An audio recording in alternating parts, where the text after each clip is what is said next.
베드로후서 2장 20절부터 22절까지. 이는 만일 그들이 주 곧 구원자 예수 그리스도의 지식을 통하여 세상의 오염들에서 벗어난 뒤에 그들이 다시 거기에 얽매이고 정복당하면 그들에게는 그 나중 결과가 시작보다 더 나쁘기 때문이라. 이는 그들이 의의 길을 알고 난 뒤에 자신들에게 거룩한 명령에서 돌아서는 것보다는 의의 길을 몰랐던 쪽이 그들에게 더 나았을 것이기 때문이라. 그러나 그들에게 그 일이 참된 잠언대로 벌어졌으니 개는 그 자신의 토사물로 다시 돌이켰으며 씻긴 돼지는 그녀의 진창 속에 뒹구는 곳으로 돌이켰도다 한 것이라.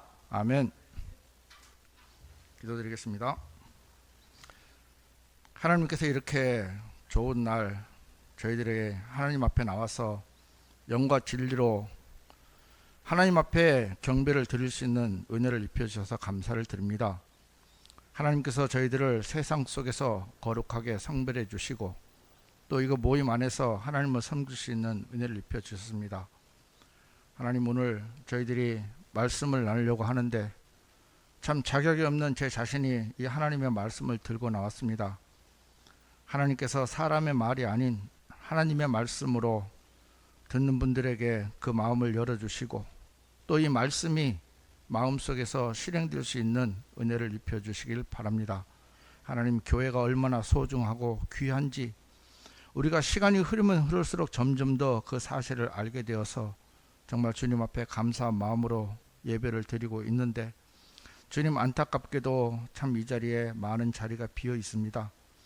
그러나 주님께서 역사해 주셔서 참 그들이 바른 말씀과 참된 교회를 찾는 분들을 이곳으로 불러 모아 주셔서 다 같은 마음으로 주님 앞에 경배를 드릴 수 있는 시간들로 삼아 주시옵길 바라고 원합니다. 하나님께서 저희들에게 이런저런 일들을 하러 가시면서 저희들의 마음을 말씀 앞에 모아주시고 인도해 주시는 것을 감사를 드립니다.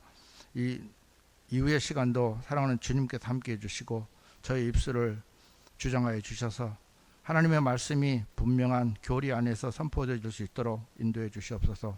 감사를 드립니다. 이 모든 말씀 우리 주 예수 그리스도 이름으로 감사하며 기도드리옵나이다. 아멘. 요즘은 제가 참 감사한 게 많은데요. 이 서울 쪽 분들하고 이제 교류를 하다 보니까 정말 귀한 간증들이 너무 많아요. 그래서 뭐 저희야 어차피 독립심리교회니까 어떤 형식에 사로잡히지 않으니까 제가 이게 너무 아까워서 제가 이제 가능하면 귀한 간증들을 설교 시간 전에 좀 말씀을 드려야 여러분들이 듣고 또 나중에 다시 듣고 새로 들으시는 분들이 좀 은혜를 좀 입을 수 있을 것 같아서 기회가 되면 뭐 매주 그렇게 하는 건 아니고요. 기회 될 때마다 제가 좀 말씀을 좀 드리겠습니다. 이분들은 저희가 그 프레카드 배드 뭐죠? 배너 그 프랭카드를 이제 만들어 주시고 무료로 만들어 주신 부부인데 인천에서 이제 프랭카드나 기타 인테리어 사업을 하고 계시는 분들이에요. 이 부부가 이제 어제 간증을 이렇게 올렸는데 너무 이렇게 감사하고 은혜스러워서 제가 좀 읽어드리겠습니다. 잘 기억하셨다가 한번 이분들을 위해서도 기도해 주시고 그랬으면 좋겠습니다. 김영길, 유미숙 자매님, 김영길 형제님, 유미숙 자매님입니다. 계양역 인천입니다. 계양역 전도 활동 간증을 늦었지만 올립니다.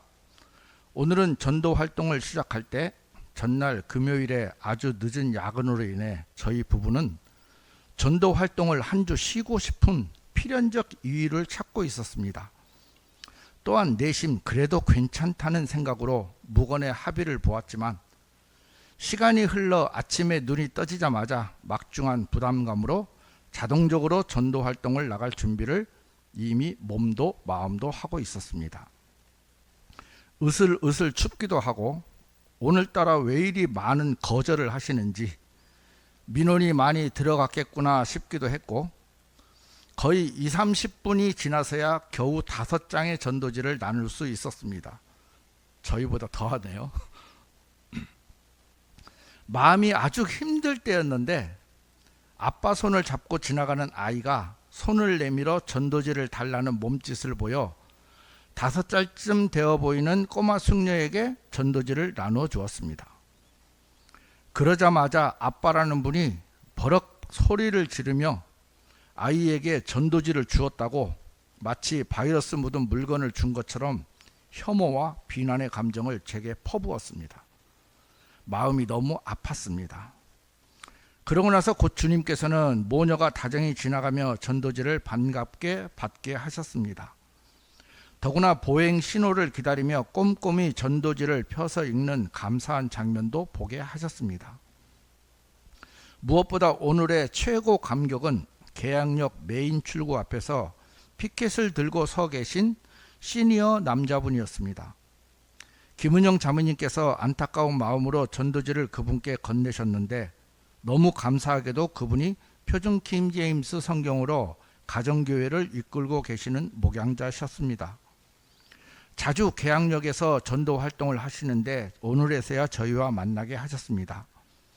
늦깎이 신학생으로 장신대 신대원을 졸업하고 목회를 시작하셨다가 침례를 주는 것이 맞는 것 같다는 성령님의 조명으로 세례가 아닌 침례식을 하셨고 그 소식이 교단에 알려져 개신교 소속 목회자로는 사역을 할 수 없는 환경이 되었다고 말씀해 주셨습니다. 그 후 킹제임스 성경을 알게 되고 표준 킹제임스 성경에 대해 믿음이 있으셨고 김포 풍무동에서 가정교회 사역에도 저희 성경으로 예배하신다고 말씀해 주셨습니다. 감사한 나눔의 시간에도 여전히 사탄도 일을 해서 저희 4명이 조용히 그냥 서서 교제하는 동안도 민원이 들어가고 드디어는 영무원이 나와 저희를 강제 해산시켰지만 전화번호를 나누며 다음 교제 시간이 허락되길 기도했습니다. 우리의 감정은 언제나 우리를 속이지만 그럴 때 그저 묵묵히 순종하면 주님은 우리에게 서프라이즈로 우리를 위로하시고 세워주시고 격려해 주시는 것 같습니다. 121가지의 안 해야 할 이유를 내 자아는 늘 찾지만 그럼에도 꼭 하라시는 그 한 가지의 순종함이 얼마나 중요한지 새삼 또 기억하게 하신 주님께 감사드립니다. 아멘. 마지막에 그랬잖아요. 121가지의 안 해야 할 이유를 우리는 찾고 있는데 꼭 하시라는 한 가지의 순종함이 얼마나 중요한지 새삼 기억하게 해준 주님께 감사한다는 간증을 이렇게 들었는데 이 간증을 저는 꼭 나누고 싶었거든요. 그래서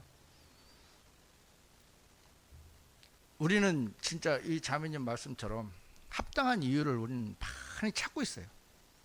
저부터도 그래요. 저도 창원에서 여기 오기 사실 그렇게 뭐 기쁜 마음으로 오긴 오지만 이게 올 때까지 어떤 그 부분들이 참 많이 부담감이 있어요.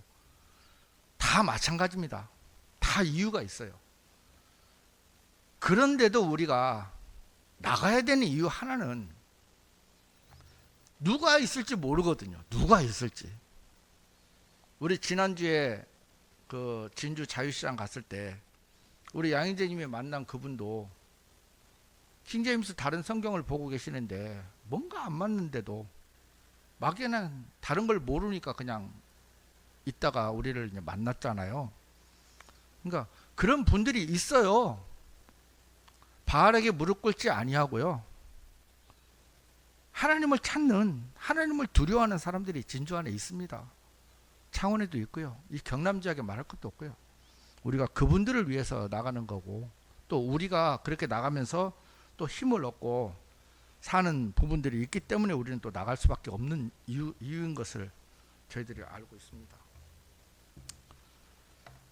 어떻게 보면 일맥상통한 얘기일 수도 있어요. 저희가 오늘 준비한 부분들이 이제 자매님 간증하고 이제 일맥상통한 부분들이 있는데,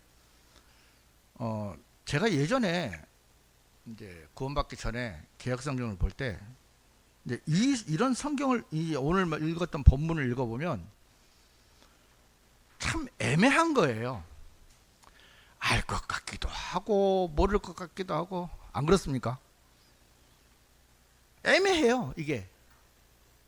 근데 구원을 받고 나서 하나하나 따져보니까 제가 공부를 못하고 아니면 못 알아먹어서 그렇지 정확하게 이해를 하면은 성경이 안 풀리는 것이 한 군데도 없겠더라고요. 아직도 물론 저는 모르는 것이 참 많지만, 그러니까 한 가지 공부를 해 나가다 보면 그동안에 내가 얼마나 잘못 배웠는지를 하나님께서 알게 해주시더라고요. 그리고 성경이 얼마나 우리에게 중요한지를 알게 해주십니다. 베드로후서 2장 20절은 결론을 놓고 보면요, 교리적으로는 이게 그리스도인들에게 적용되는 교리가 아닙니다. 환난 성도들에게 적용되는 교리거든요. 그리고 우리에게는 영적으로 이제 교회에게 적용을 해보면 맞아 떨어집니다. 베드로전서는 크게 이제 3장으로 되어 있는데, 첫 번째 이제 제 1장은 하나님을 아는 지식의 중요성에 대해서 기록을 했어요. 하나님을 아는 지식이 얼마나 중요한지를 제가 지난번에 한번 설교해 드렸잖아요. 쭉 1장에는 그것을 기록해 놓았고요. 2장은 오늘 읽은 말씀을 포함해서 거짓 선생들에 대한 경고입니다. 거짓 선생들에 대한 경고.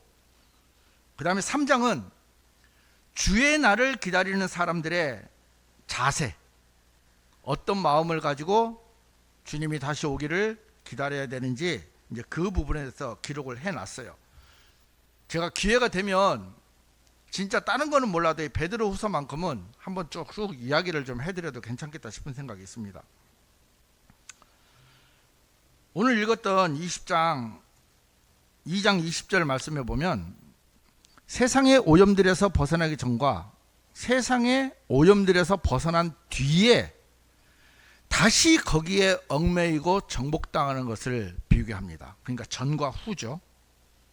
뭐 좀 어려울 수도 있겠지만 자세히 그냥 우리가 글씨만 이해할 수 있으면, 글자만 이해할 수 있으면 이해할 수 있는 부분입니다. 21절에는 의의 길을 알기 전과 의의 길을 알고 난 뒤에 자신들에게 전달된 거룩한 명령에서 돌아서는 것을 비교하고 있습니다. 그런데 베드로는요, 여기서 이렇게 말을 합니다.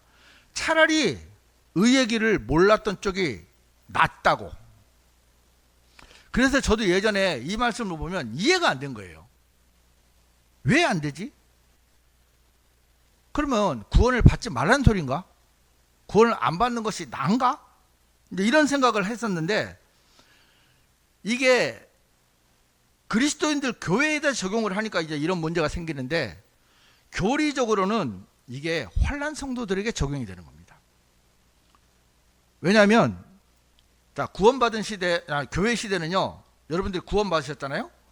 자, 구원받은 후에 제가 만약에 더 이상 이 성경하고 이 교회는 안 맞아, 나는 그냥 내가 내 갈 길 갈 거야 하면서 다시 배교하고 가서 내 마음대로 이제 살아간다고 한번 해보자고요. 그렇게 하더라도 구원 받는 게 낫습니까? 안 낫습니까? 낫습니다. 이해되시죠? 제가 구원을 받고 나서, 잘 들으셔야 돼요. 구원을 확실하게 받았고요. 받고 나서 난 이 교회 마음에 안 들고 이 성경도 마음에 안 들어, 난 그냥 내가 알아서 내 옳은 대로 살 거야 하면서 가서 죄도 짓고 술도 마시고 내 마음대로 살아요. 자, 냉정하게 얘기하면 그래도 됩니까? 안 됩니까? 됩니다. 왜? 구원이 흔들리진 않고 구원이 없어지진 않으니까. 그러니까 구원 문제에 놓고만 보는 거예요. 구원 문제만. 아무런 상급도 없고요. 정말 하나님 앞에 부끄러움을 당하고, 우리가 천년왕국기 때 다스릴 이 땅에 대한 상급이 유산이 아무것도 없다 하더라도 구원을 받는 것이 낫다는 거예요.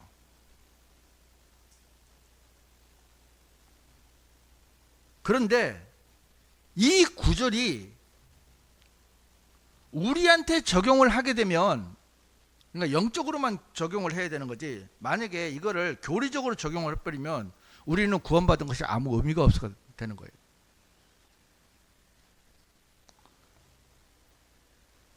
여러분도 잘 알다시피요, 대환란 때 환란 성도는요, 믿음도 중요하지만 행위도 중요합니다. 이제 이 말씀이 대환란 시대에 적용을 해보면 이해가 될 거예요. 자, 요한계시록 13장 10절에 보면, 포로를 사로잡아 끌고 가는 자는 포로로 끌려가리라. 칼로 죽이는 자는 반드시 칼로 죽임을 당하리라. 여기에 성도들의 인내와 믿음이 있느니라. 성도들의 인내, 행위입니다. 믿음이 있어야 되고, 요한계시록 14장 12절에 보면 여기에 성도들의 인내가 있으며 여기에 하나님의 명령들과 예수님의 믿음을 지키는 자들이 있느니라. 마찬가지로 인내와 믿음을 이야기합니다. 죄인이 주 예수 그리스도를 믿어서, 자, 환란 시대입니다. 세상들의 오염들에서 벗어났다 하더라도 그 뒤에 다시 그 세상의 오염들에 정복당하고, 그렇죠? 사실 대환란 시대를 제가 생각해 보면, 여러분, 이 상상이 됩니까?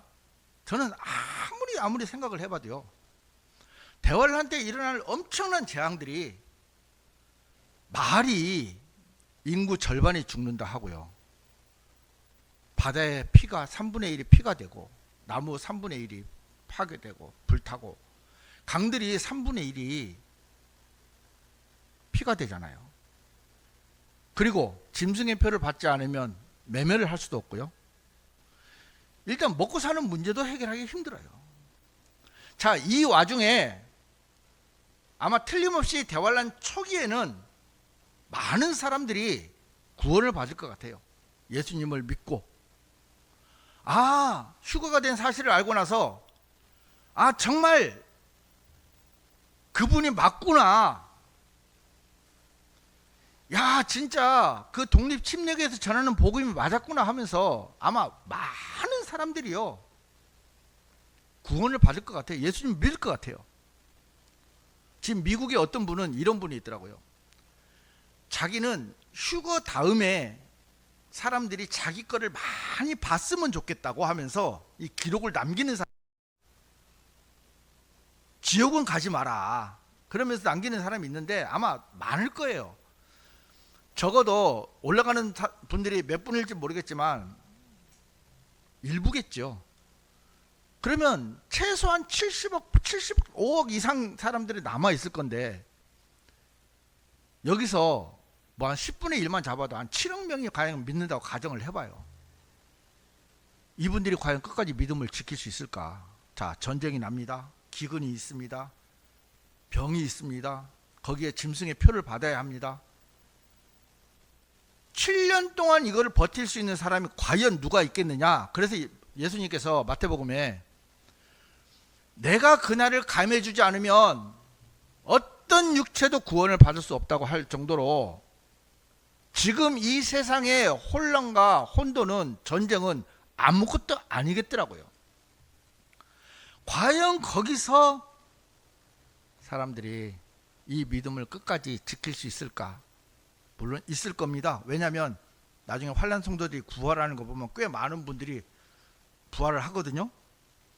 하지만 정말 많은 사람들은요, 그 믿음을 버리고 다시 세상의 것들로 채워서 자기가 일단 살고 보자는 마음으로 아마 믿음을 저버리는 사람들이 참 많을 겁니다. 그게 이 말씀이에요. 그러니까 차라리 몰랐던 것이 더 좋았다, 베드로가 이렇게 말할 정도로 그렇게 많은 사람들이 예수님을 믿었다가 다시 쉽게 말하면 반납하는 거죠. 구원 반납.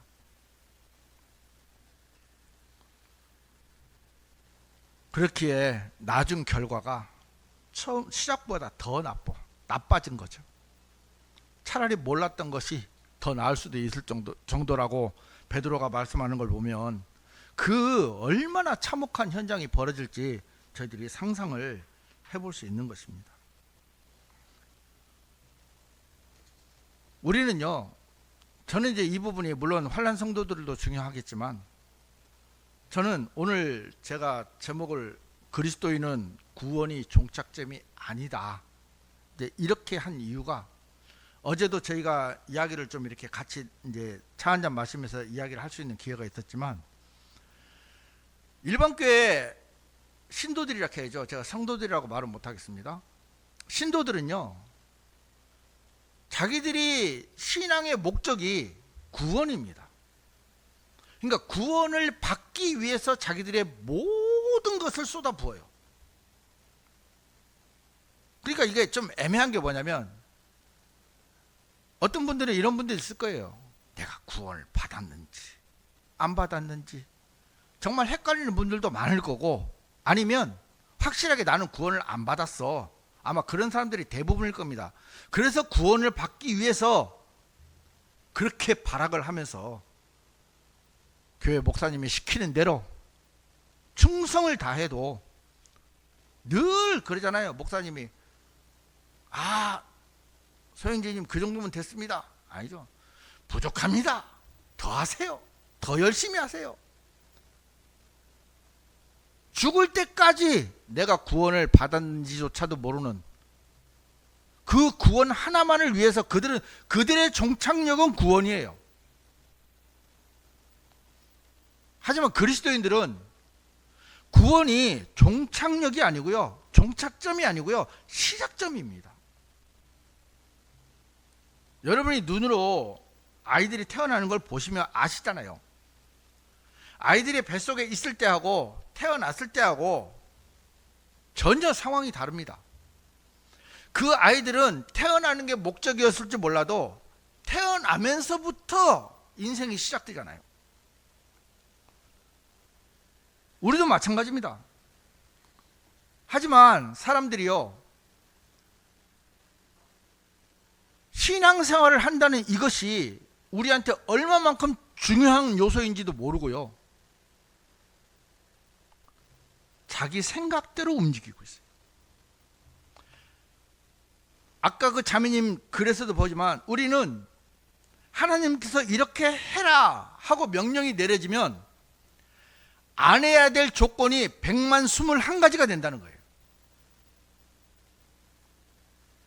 하나님 간단합니다. 명령은 주 너의 하나님을 사랑하라. 나 외에 다른 신을 두지 마라. 여러분, 십계명이 율법이라고 해가지고 우리가 그거를 저버리는 게 아니에요. 지켜야 될 의무는 없지만요, 당연히 구원받은 그리스도인으로서 지켜야 될 모든 것들이 함축되어 있는 것이 십계명입니다. 십계명만 제대로 지키면요, 이 세상에 범죄가 일어날 수가 없어요. 구원받은 그리스도인들이 십계명만 정확하게 인식을 하고 그 십계명에 적혀진 10가지 계명만 두려워하면서 지켜도요, 우리가 하나님 앞에 죄를 범할 일이 많이 줄어듭니다. 이런 분들 많잖아요. 제가 이제 옛날에, 요즘은 좀 그런 분들하고 제가 이제 대화를 많이 하는데, 옛날에 그런 거 이제 얘기를 하다 보면은, 성경은 그렇지만, 혹시 들어보셨어요? 성경은 그렇지만, 저는 옛날에 이 말을 참 많이 들었어요. 성경을 펴서 쭉 말씀을 이제 해요. 그럼 뭐라 하지 않습니까? 성경은 그렇지만. 여러분, 성경이 그러면 그런 거예요. 성경은 그렇지만이 아니고, 성경이 그런 거라면 그런 거예요. 이게 아주 박사 학위를 가진 신학 박사나 목사나 총회장이나 이단 교주같이 그런 사람들이 하는 말이 옳은 게 아니고요, 성경이 그렇다면 그런 거예요.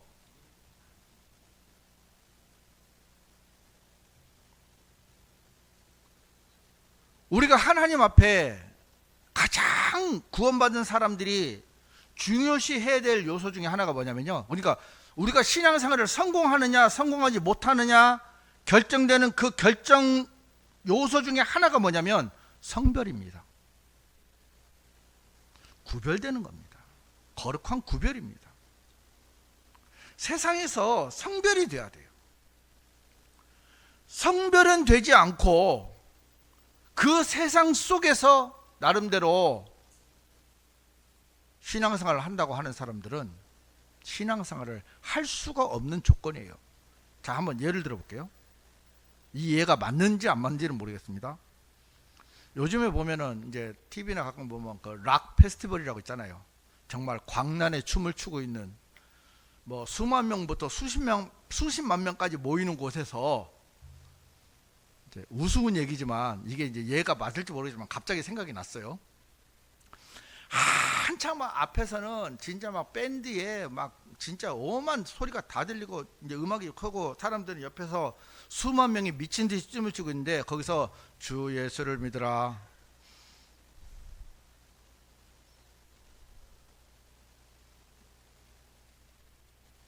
그리하면 너는 구원을 받을 것이요,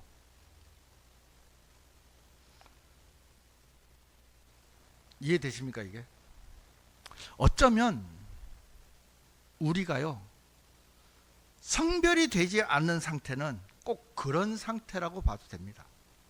그나마 방금 얘기했던 것은 주 예수를 믿으라 하면은 주 예수 그리스도를 믿으라, 이 사람은 그나마 낫지만 대부분 그 락 콘서트장 안에 들어있다는 것은 이미 자기가 그 락 콘서트 티켓팅을 했다는 거잖아요. 이미 그 세상 속에 속해져 있다는 거지. 융화되어 있다는 거죠. 빈밥으로 말하면 다 비벼져 있다는 뜻이에요. 거기서 내가 무슨 그리스도인의 향미라 하죠. 우리는 향미가 날 수 있겠습니까?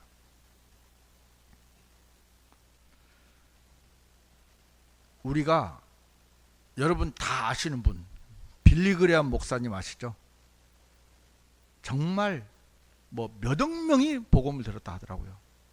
그 한국에도 그 100주년 기념할 때 여의도에서 100만 명이, 그 당시 100만 명이 모였다 하는데 제가 어렸을 때 거기 갔었거든요. 진짜 사람이 너무 많아서 나가는 데만 해도 시간이, 그때 혹시 오셨어요? 그렇게 복음만을 위해서 섬기던 그분이 말년에는 로마 카톨릭하고 손을 잡았어요.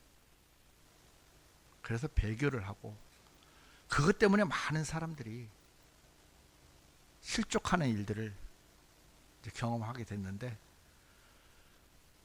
무엇 때문인지는 모르겠어요. 왜 배교를 했는지는 모르겠어요. 제가 그 이유는 정확하게 잘 안 나오더라고요. 이게 잘.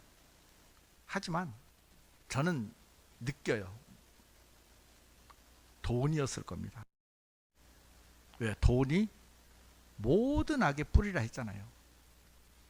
그러니까 세상에 그분이 끝까지 복음을 지켰으면 하나님 앞에 얼마나 많은 상급이 있었겠습니까?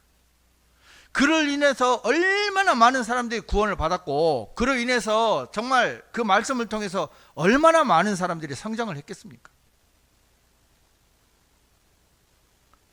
하지만 발라함처럼 재물이 그 모든 것을, 모르겠어요. 그 상급 자체가 없어지는지 아닌지 모르겠어요. 안 가봐서. 하지만 그 후에 얻을 수없이 많은 상급들을 다 잃어버렸잖아요. 이 말씀 아닙니까? 왜냐하면 예수님은요 이렇게 말씀하고 계세요. 우리 그거 다 같이 한번 찾아볼까요? 요한일서 2장 15절. 요한일서 2장 15절.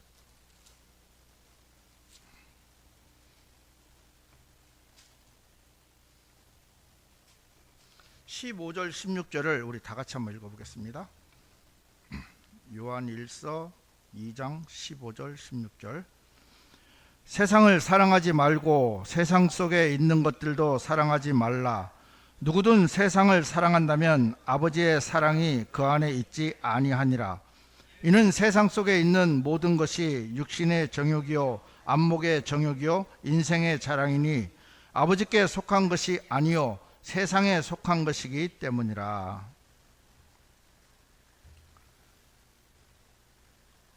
세상이 예수님을 증오하는 이유가 있습니다. 요한복음 7장 7절에 보면은 세상은 너희를 증오하지 못하느니라. 그러나 세상은 나를 증오하느니라. 이는 내가 세상에 관하여 세상의 일들이 악하다고 증언하는 까닭이라. 그러니까 우리가 세상에서 환영을 받지 못하는 이유요. 그러니까 세상에서 환영을 받는다는 것은 그리스도 안에 성별되지 못했기 때문이에요. 그리스도 안에서 성별된 사람은요, 세상이 예수님을 증오하는 것처럼 우리를 증오합니다. 이건 진리예요. 성경 말씀이 그렇게 기록되어 있습니다. 그렇기 때문에 디모데후서 3장 12절에 보면 진정 그리스도 예수 안에서 경건하게 살고자 하는 모든 자들은 박해를 받으리라. 만약에 우리가 전도를 하거나 복음을 섬기거나 하면서 세상 사람들이 우리를, 물론 이제 뭐 꼭 그런 건 아니지만 융화돼서 우리가 살 수 있다면 우리는 박해받을 필요가 없습니다. 거의 대부분의 그리스도를 배교하는 사람들은요, 박해받는 게 싫어요. 욕먹는 게 싫어요. 힘든 게 싫어요. 피곤한 게 싫어요. 그냥 나를 위해서 살고 싶어요. 왜 내가 그리스도를 위해서 살아야 되나? 예수님께서 구원을 주신 것은 감사해요.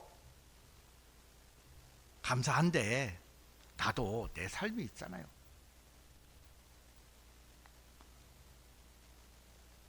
그리스도인이 성별을 포기하는 그 순간, 세상에 있는 것들과 싸우기를 포기하는 그 순간, 우리는 빈털터리 구원을 받을 수밖에 없는 그런 사람들입니다.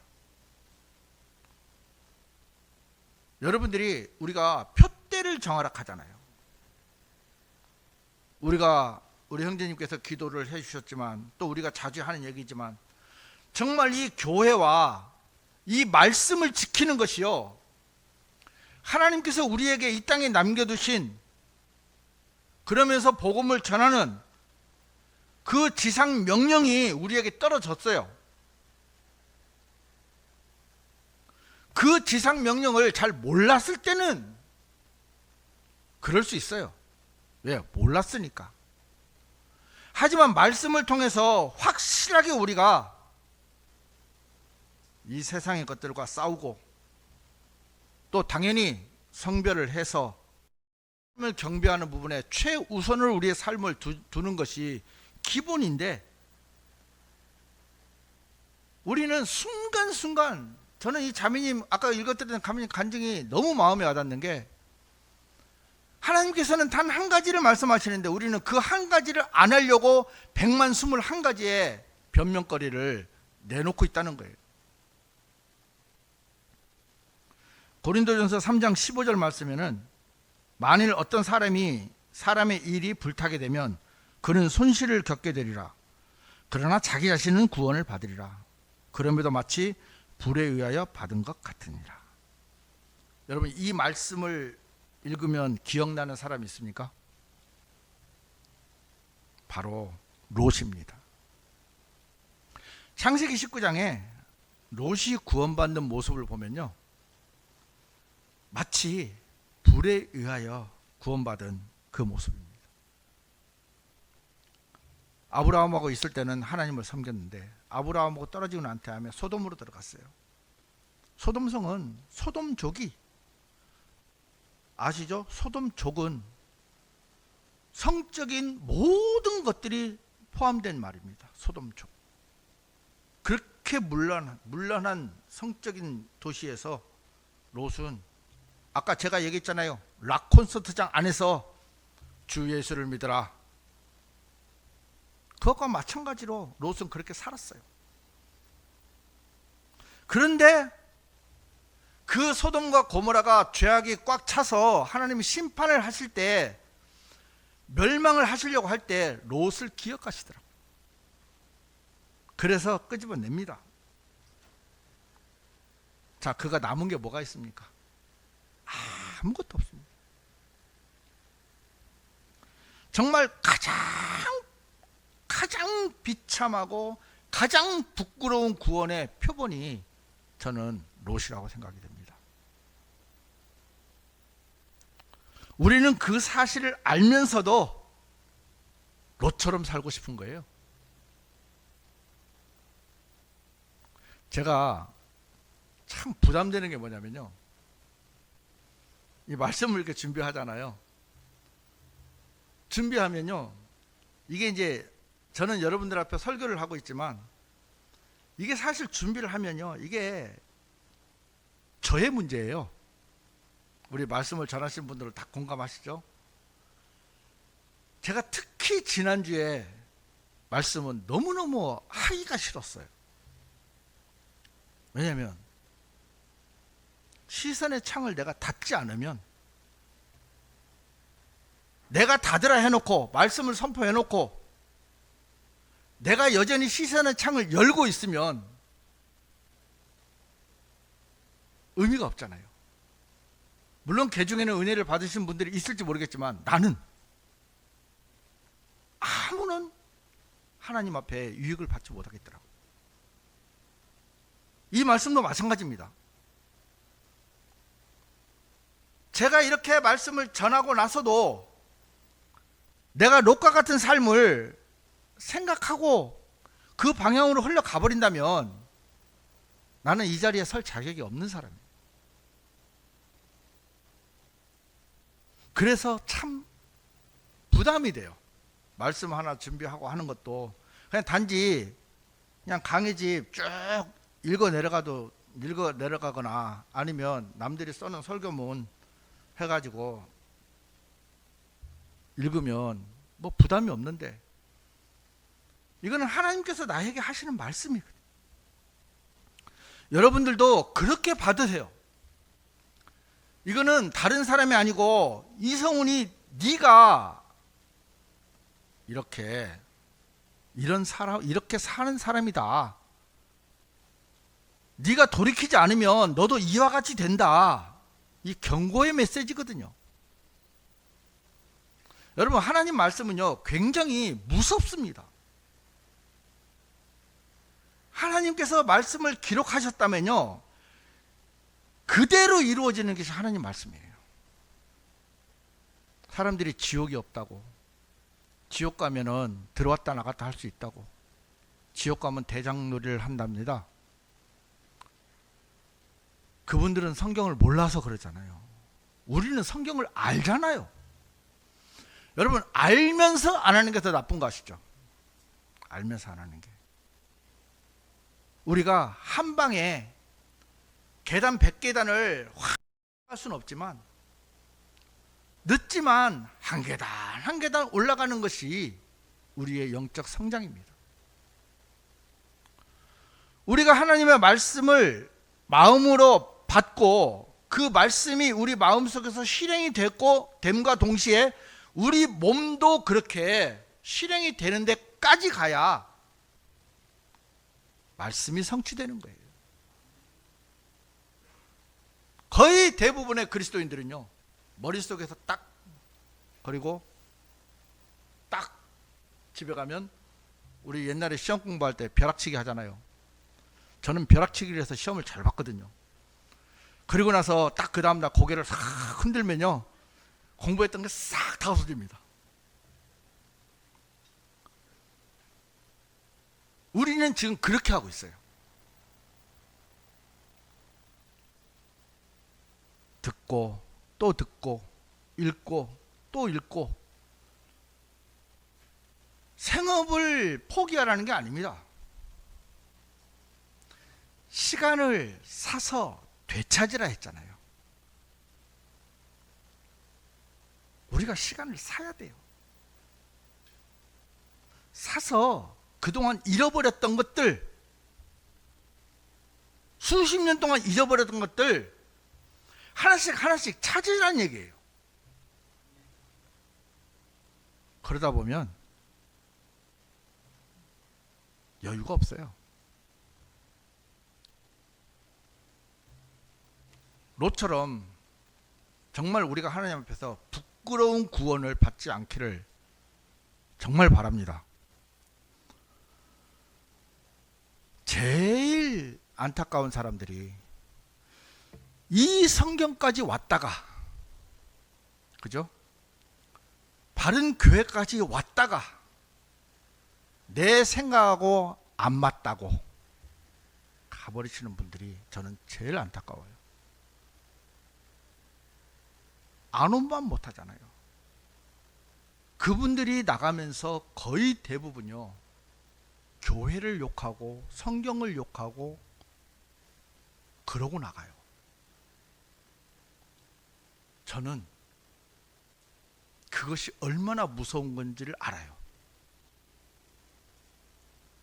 혹시 나가시더라도요, 조용히 나가세요. 그래야 다시 돌아올 기회가 있습니다. 이놈의 교회 잘 되나 보자. 예, 잘 됩니다.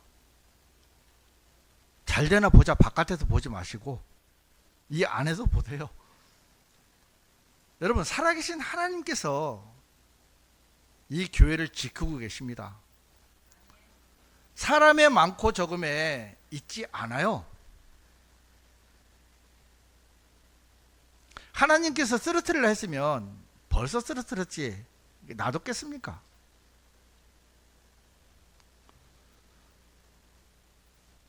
참 무서운 게 뭐냐면요, 환난 성도들이 구원받은 후에 죄를 지면요, 다시 돌이킬 기회가 없다는 거예요. 우리는 돌이킬 기회가 참 많이 있습니다. 순간순간 돌이킬 수 있고요, 매일 돌이킬 수 있고요, 정말 매달 돌이킬 수 있고요, 매년 돌이킬 수 있습니다. 정말 하나님께서 많은 기회를 주고 계신데 악용은 하지 마시고요, 우리가 하나님 앞에 온전하게 살지 못하는 이런 부분들은 우리가 우리가 거울을 자주 보잖아요. 거울을 자주 보는 것처럼 우리를 완벽하게 온전하게 알 수 있는 방법은 이 하나님의 말씀밖에 없습니다. 이 말씀에서 벗어나 버리면 우리는 우리 자신을 못 봐요. 볼 수가 없어요. 기준이 사라져 버려요. 여러분, 여러분들 쓰는 자나 어떤 기구들이 전 세계에 표준이 있잖아요. 그것처럼 하나님께서도 지금 이 현 시대에 최종 권위로 세워주신 킹제임스 성경이 있습니다. 그 성경을 기반으로 우리가 신앙생활을 해야 정확하게 할 수 있는 거예요. 여러분들이 개역 성경을 봤다면 이렇게 나눌 수 있었겠습니까? 제가 하늘의 왕국의 비유 하면서 느낀 게 뭐냐면, 좀 죄송한 얘기지만 일반 사람들은요, 그 비유가 똥인지 된장인지도 몰라요. 진짜 똥인지 된장인지도 몰라요. 제가 그걸 하면서요, 자료를 많이 찾아보거든요.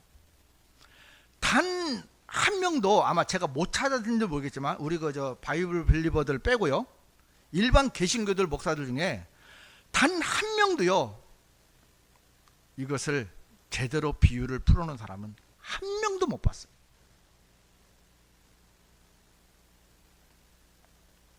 밭에 숨겨진 보물이 다 교회래요. 그 숨겨진 보물은 이스라엘인데,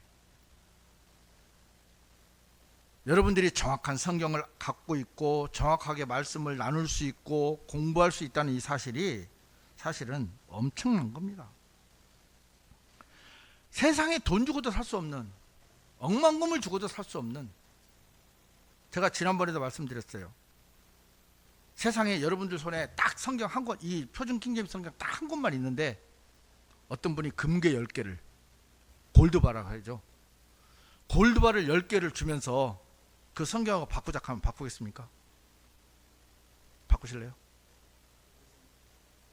저는 옛날에는 바꿨어요. 옛날에는 이 성경의 그러니까 성경의 값어치를 몰랐을 때는 바꿨어요. 왜? 그거 바꿔서 딴 거 사면 되지. 근데요, 이 성경의 정확한 값어치를 알고 난 뒤에는 이 안에 금괴를 가득 줘도 내가 팔 수가 없더라고요. 우리는 성경의 진정한 값어치를 몰라서 사람들이 말씀을 우습게 안다는 그 사실을 보면, 우리가 더 나가서 한 사람이라도 더 전도제를 나눠줘야 되는 이유가 분명해지는 겁니다. 베드로후서 2장은 거짓 선생들에 대한 경고와 환난 성도들에 대한 교리를 이제 기록하고 있는데, 제가 아까 말씀드렸지만 영적으로는 우리 구원받은 그리스도인들, 정말 성별하지 못하는 그런 분들에게 엄중한 경고라고 생각이 됩니다. 개가 토했던 걸 다시 먹잖아요. 옆에 먹는 것도 많은데 정말 이 교회에 하나님 얼마나 말씀이 풍성합니까? 얼마나 세밀하게 정리가 잘 되어 있습니까? 저는 정말 제일 이해가 안 되는 것이, 이 성경으로 신앙생활을 하다가 개역 성경으로 돌아간 분들이 있어요. 제가 윗지방에서 그런 분들이 있다는 얘기를 들었거든요. 더군다나 목사가. 정말 이해가 안 돼요. 정말 개가 토했던 걸 다시 먹는 거하고 똑같지 않습니까? 우리는 이런 어리석은 일들은 참 하지 않았으면 좋겠고, 하나님께서 우리에게 보여주신 것 좀 단순하게, 공부는 냉정하고 냉철하게 하나하나 따져봐야 되지만 주님께서 우리에게 주신 지상 명령은 단순합니다. 거기에 121가지 이유를 달지 마시고 정말 하나님께서 나에게 보여주신 그 명령대로 살면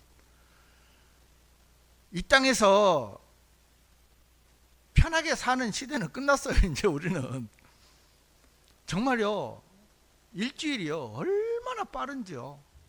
예전에 저는 직장생활 이제 주 5일 근무거든요. 그래서 목요일쯤 되면 아직도 목요일이야? 이제 이랬거든요. 근데 지금 어떤지 아세요? 수요일이야? 그러면 벌써 수요일이야? 왜냐면 날마다 할 게 많아요. 지금 진짜 너무 많아요. 근데 그렇게 살으래요. 그렇게 살으래요.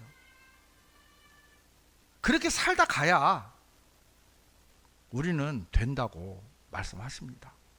그래서 육신의 피곤함은 저희 가서 쉬시고요, 하늘나라 가서 쉬시고, 정말 우리가 하는 모든 부분에 초점을 맞춰서, 구원이 종착점이 아니고요, 구원은 시작점이라는 사실을 여러분들 아시고, 아이들이 자라가는 모습을 보면서 여러분들이 그대로 하시면 돼요. 그 아이들이 무엇을, 정말 먹는 데 집중하잖아요. 우리가 하나님의 말씀을, 그래, 제 손자 5살 맞나? 밥을요 어른보다 더 많이 먹어요. 근데도 바짝 말라요. 얼마나 먹는지 몰라요. 근데 그게 부모로서는, 야, 너 왜 이렇게 많이 먹어? 그만 먹어. 아니거든요. 많이 먹고 건강하게 자란, 우리가 하나님 앞에 말씀을 그렇게 정말 저가 하면 막 자, 문짝게 드세요. 단 냉철하게 공부할 거는 공부하시고 교리로 나누시고 교훈 받으시고 이래 하시면 하나님께서 우리를 보실 때 정말 많은 이 80억 인구 다 관심 있는 게 아니에요. 하나님께서는 구원받고 성별된 그리스도인들에게 가장 먼저 관심을 가지셔요. 우리가 제1의 관심이 사입니다. 하나님께서 우리에게 모든 것을 초점을 맞추시고 움직이고 계시다는 사실만 안다면 우리가 개가 토했던 것을 다시 먹는 그런 어리석은 짓은 하지 않을 거라고 생각이 됩니다. 말씀을 마치겠습니다.